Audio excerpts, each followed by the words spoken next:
তো গল্পটি শুরু হয় ফেলিসি নামের একটা মেয়েকে দেখিয়ে, যার স্বপ্ন সে একজন বড় ব্যালেরিনা ডান্সার হবে। সে যে কোনো মূল্যে তার স্বপ্নকে সত্যি করতে চায়, কিন্তু কিভাবে? তার বাবা মা এখন আর বেঁচে নেই, আর তার কাছে কোনো টাকা পয়সাও নেই। সে ছিল একটি অনাথ আশ্রমে, কারণ সে এখনো অনাথ, যেখানে তার একটা বন্ধুও আছে যার নাম হলো ভিক্টর।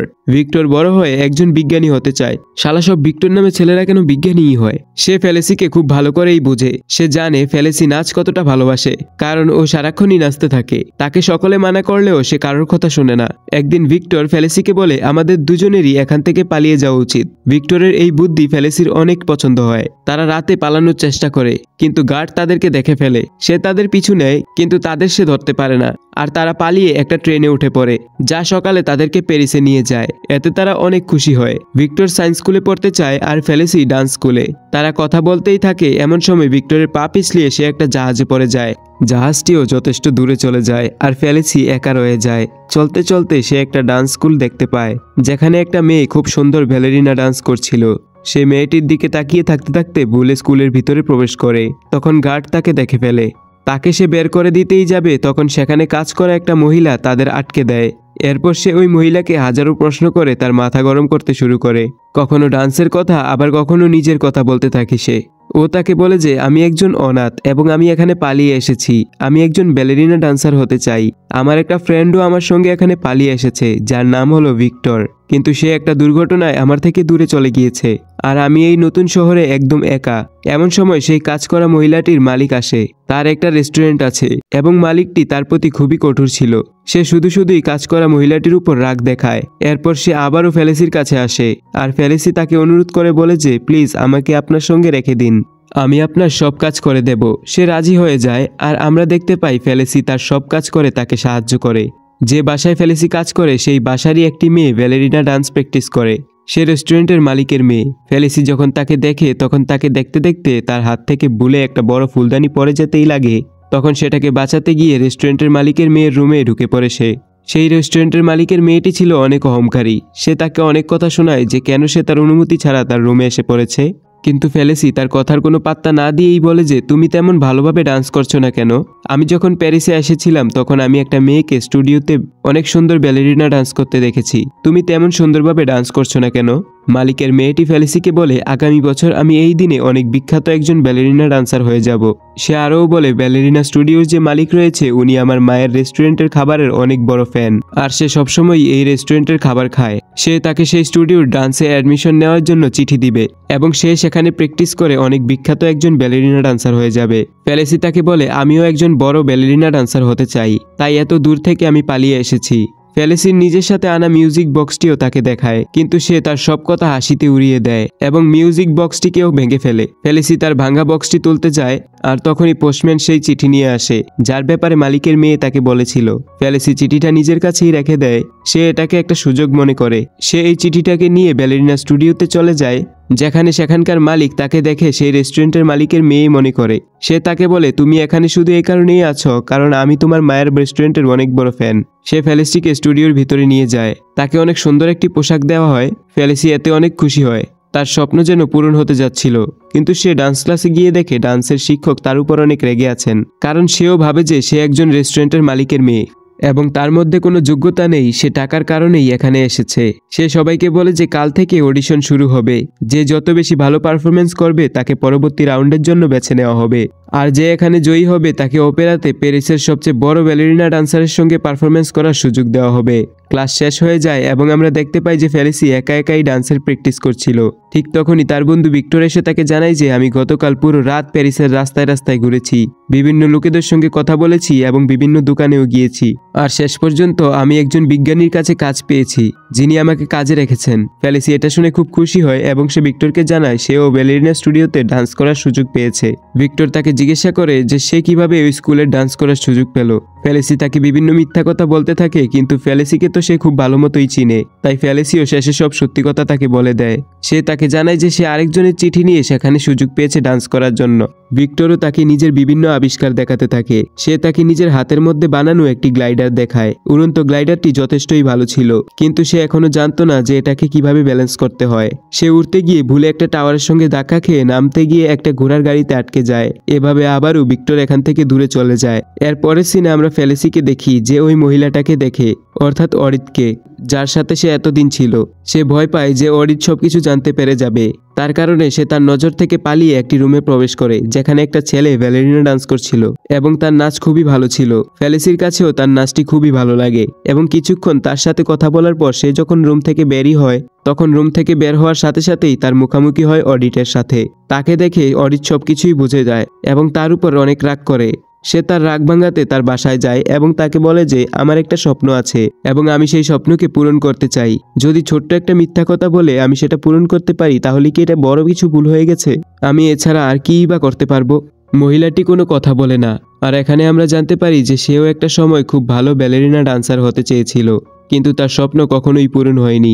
অডিটের কাছে তার ব্যালেরিনা ডান্সের জুতাগুলো এখনও ছিল এবং তারা যখন এখানে কথা বলছিল তখনই হোটেলের মালিক সেখানে চলে আসে এবং তাদেরকে জিজ্ঞাসা করে যে কোনো কি চিঠি পেয়েছো যেটা ব্যালেরিনা স্টুডিও থেকে এসেছে আমার মেয়ের জন্য।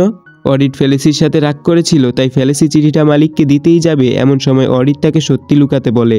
অডিট যে স্বপ্নটা পূরণ করতে পারেনি, সে চাইতো যে ফেলিসি যাতে সেটা পূরণ করে। সে এটাও সিদ্ধান্ত নেয় যে এখন থেকে সে ফেলিসিকে ডান্সের ট্রেনিং দিবে, অর্থাৎ ফেলিসি তার ডান্সকে আরও ভালোভাবে করার সুযোগ পায় এবং সে অনেক পরিশ্রম করে তার ট্রেনিং শেষ করে। পরবর্তী দিন স্কুলে সে খুব ভালো পারফরমেন্স করে। এভাবেই অনেক দিন কেটে যায়। এরপর আমাদেরকে দেখানো হয় তার বন্ধু ভিক্টর তাকে ডিনারে নিয়ে যেতে চায়। তারা একটি হোটেলে যায় এবং সেখানে খুব সুন্দর মিউজিক চলছিল। তারা তা শুনে নাচতে থাকে। তারা অনেক খুশি হয়। ফেলিসি নাচে এতটা মগ্ন ছিল যে সে কখনো টেবিলের উপর উঠে নাচতে শুরু করে, আবার কখনো নিচে। সবাই তার নাচ দেখে অনেক প্রশংসা করে। এখানে তার নাচের শিক্ষকও ছিল, যার কাছে তার নাচ একদম পারফেক্ট বলে মনে হয়। শিক্ষকের প্রশংসা পেয়ে তার জন্য তো আজকে মনে হয় যে হাতে চাঁদ পেয়েছে। ফেলিসি আর ভিক্টর খুশিতে নাচতে নাচতে বাসায় যায়। রাত কাটে দিন হয় এবং সে আবারও স্কুলে যায়, কিন্তু আজ হয়তো তার ভাগ্যটা অনেক খারাপ ছিল, কারণ হোটেলের মালিক তার মিথ্যাটা ধরে নেয়। হোটেলের মালিক তার মেয়ের সাথে স্কুলে এসেছে। তারা সকলেই জেনে যায় যে সে হোটেলের মালিকের মেয়ের চিঠি ব্যবহার করে এখানে এসেছে। তার শিক্ষকও তার উপর অনেক রেগে যায় তার মিথ্যা বলার জন্য। সে তাকে বলে যে সে যদি এভাবে মিথ্যা বলতে থাকে তাহলে জীবনে কখনোই উন্নতি করতে পারবে না। সে চাইলে তাকে বের করে দিতে পারত, কিন্তু সে জানতো যে ফেলিসি অনেক ভালো ডান্সার, তা সে আগের রাতেই দেখে ফেলেছে।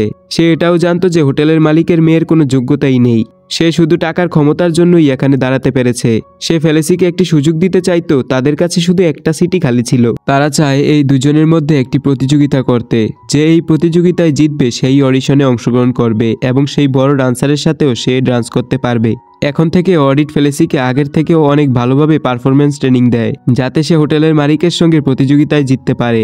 আমরা দেখতে পাই সেই প্রতিযোগিতা থেকে আরেকটি মেয়ে বাদ পড়ে যায় এবং এখানে শুধু ফেলিসি আর হোটেলের মালিকের মেয়েই সেই প্রতিযোগিতায় থাকে এবং তাদের মধ্যে প্রতিযোগিতা কয়েকদিন পরেই হবে। এখানে ফেলিসিকে হোটেলের মালিকের মেয়ে অনেকগুলো কথা শুনিয়ে দেয়।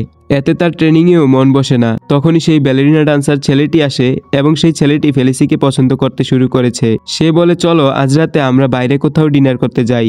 তার মন খারাপ হওয়ায় সে রাজি হচ্ছিল না, কিন্তু পরের মুহূর্তেই সে তার সঙ্গে যেতে রাজি হয়ে যায়। বেয়াদব! ভিক্টরও তাকে সন্ধ্যায় এসে ডিনারের জন্য আমন্ত্রণ করে, কিন্তু সে আরেকজনের সাথে ডিনারে যাচ্ছে, তাই সে কিছু না বলেই সেখান থেকে চলে যায়। ভিক্টর ভাবে সে হয়তো হ্যাঁ বলেছে, তাই সে ডিনারের আয়োজন করতে থাকে। বেচারা ভিক্টর, দুর্নীতি হলো ভাইয়ের সাথে। যখন সে অডিটের বাড়িতে আসে তখন সে ফেলিসিকে বলে যে তাড়াতাড়ি খেয়ে নাও এবং বিশ্রাম নাও। পরের দিন তোমাকে অনেক প্র্যাকটিস করতে হবে এবং ভালোভাবে পারফর্ম করতে হবে। অডিটের কথা শুনে ফেলিসি তার সাথে অনেক বাজে ব্যবহার করে এবং বলে যে আপনি আমার মা না, আপনি আমাকে হুকুম দেওয়া বন্ধ করেন। এসব কথা বলে সে এখান থেকে চলে যায়। শালি নিমক হারাম! সে তাকে আমন্ত্রণ জানানো সেই বন্ধুর সাথে দেখা করতে যায়, কিন্তু সেখানে গিয়েও তার ভালো লাগছিল না। আর তখনই সেখানে ভিক্টর এসে পড়ে। ভিক্টর যখন তাকে অন্য ছেলের সাথে দেখে তার খুবই জেলাস লাগে। দেখতে দেখতে এই দুই ছেলের মধ্যে ঝগড়া শুরু হয়ে যায়। সেই ছেলেটি ভিক্টরকে অনেক কথা শোনায়। এসব দেখে ফেলিসিরও মন অনেক খারাপ হয়ে যায়। সে দুইজনের উপর চিৎকার করে তাদেরকে থামতে বলে এবং সেখান থেকে চলে যায়। সে সারা রাত এটা চিন্তা করে মন খারাপ করে যে সে অডিটের সঙ্গে খারাপ ব্যবহার করেছে। ঠিক সে এটা চিন্তা করতে করতেই সারা রাত ঘুম হয় না এবং সে সকালেও দেরিতে উঠে আর গিয়ে ভালোভাবে ডান্স পারফরমেন্সও করতে পারে না। শিক্ষক তাকে অনেকগুলো সুযোগ দেয়, কিন্তু তারপরেও সে ভালো কোনো পারফরমেন্স দিতে পারে না। এর কারণে হোটেলের মালিকের মেয়ে জিতে যায়। আর হোটেলের মালিকের মেয়ে ফেলিসির উপর অনেক আগে থেকেই রাগ ছিল, তাই সে ফেলিসিকে অনাথ আশ্রমে রেখে আসে এবং অডিটকেও কাজ থেকে বের করে দেয়। অনাথ আশ্রমে আসার পর ফেলিসি আরও তার প্র্যাকটিস চালিয়ে যায়। যখন সে বুঝতে পারে তার প্র্যাকটিস আগের থেকে অনেক ভালো হয়েছে, তখন সে অনাথ আশ্রম থেকে আবার পালিয়ে যায়। এবারও গার্ড তাকে দেখে ফেলে, কিন্তু এখন আর সে তাকে আটকায় না। বরং নিজেই ফেলিসিকে প্যারিস পর্যন্ত নিয়ে যায়, কারণ সে অনেক ভালো মনের মানুষ ছিল। ফেলিসি তাকে জড়িয়ে ধরে এবং সেখান থেকে চলে যায়। সে প্রথমে অডিটের কাছে যায় এবং ক্ষমা চায়। অডিটও তাকে ক্ষমা করে দেয়। তার ফিরে আসাতে সে অনেক খুশি হয়। এরপর সে ভিক্টরের সঙ্গে দেখা করতে যায়, কিন্তু ভিক্টর তার সঙ্গে দেখা করতে চায় না। কিন্তু এখানে আমরা দেখি ভিক্টর তার মিউজিক বক্সটি ঠিক করে দেয়। এটা দেখে ফেলিসি অনেক খুশি হয়ে যায়। সে আবারও অডিটের কাছে যায় এবং তার কাজে হেল্প করতে শুরু করে।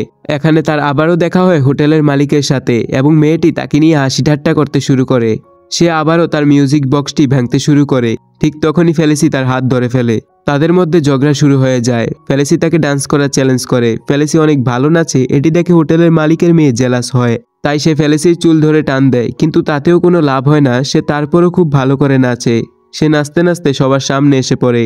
সিঁড়ির উপর দিয়ে লাফ দিয়ে ভালোভাবে ল্যান্ডিং করা দেখে সবাই অনেক মুগ্ধ হয়ে যায়। সেখানে তাদের ডান্সের শিক্ষকও ছিল। সে এই দুই মেয়েকে তার সামনে দাঁড় করায় এবং তাদেরকে প্রশ্ন করে যে এই ডান্সের পেছনে তোমার উদ্দেশ্য কি।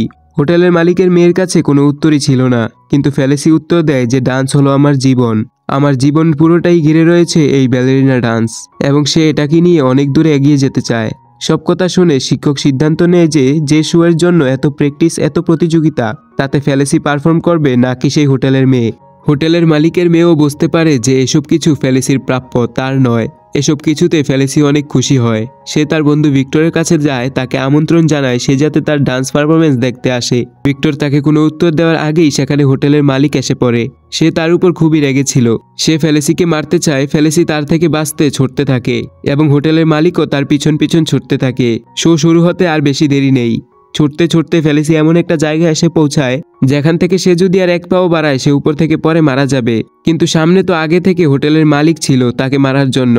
তখন দেখা যায় যে ভিক্টর তার উড়ন্ত গ্লাইডার নিয়ে ফেলিসিকে বাঁচাতে আসে। শেষমেশ তারা জানে বেঁচে যায়। এরপর আর এক মুহূর্তেও নষ্ট না করে শোয়ের জন্য সে চলে যায়। অডিটটাকে তাড়াতাড়ি শোয়ের জন্য তৈরি করে দেয়। অবশেষে শো শুরু হয়ে যায়। সেই বিখ্যাত ব্যালেরিনা ডান্সারের সঙ্গে মিলিয়ে খুব ভালোভাবে পারফরমেন্স দেয় সে। তার স্বপ্নও এখানে সত্যি হয়ে যায়। আর ভিক্টরের সাথেও তার বন্ধুত্ব আরো গভীর হয়। ওফো, এই দৃশ্যের সাথেই এই কাহিনীটা শেষ হয়ে যায়। তো কেমন লাগলো কাহিনীটা? আমি জানি না কেমন লাগছে, তাই আমাকে জানানোর জন্য ভাই কমেন্ট তো করতে হবে নাকি? একটা ভিডিও যখন দেখো তখন একটা লাইক বাটন আছে না, ওইটা টিপ দিতে শিখবা। তারপরে কমেন্ট করবা, তারপরে আমার চ্যানেলটা আছে না, সবার আগেই সাবস্ক্রাইব করবা, বুঝছো? সাবস্ক্রাইব করলে অনেক খুশি হয় ভাই। সাবস্ক্রাইব করলে আমিও নাচি, বুঝছো? তো আমাকে নাচতে একটু প্লিজ সাহায্য করো, please subscribe. Bye bye, tata, see you later, bye by.